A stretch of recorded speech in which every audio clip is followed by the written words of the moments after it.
Good morning! Maagang gising na naman dahil mag-prepare po tayo ng almusal. Dahil mapasok na naman ang aking partner sa buhay. Ayan, ang i-prepare ko lang naman dito na ulamin niya ay scrambled egg lang naman.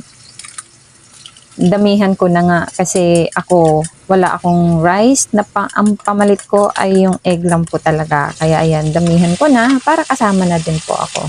At syempre, para din po may mabaon ang aking partner. Yun guys, halo-haluin ko na nga at natimplahan ko na din yan kaya perfect na din po ang lasa. Di po biro na bilang may bahay na ganito ang routine natin, gising sa umaga, magpiprepare, at least masaya naman, di po ba? Prito din ako ng talong kasi meron kami ditong bagoong alamang. Masarap po kasi talaga i-partner to sa bagoong alamang.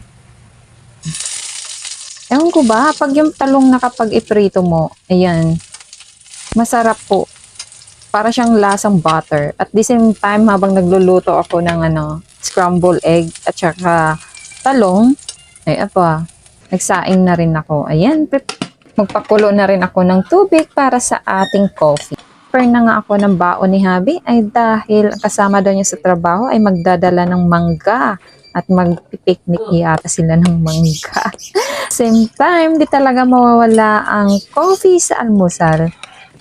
Ang bango naman kasi talaga ng coffee sa umaga at talagang magigising ka. Dito lang guys, thanks for watching sa oras niyo.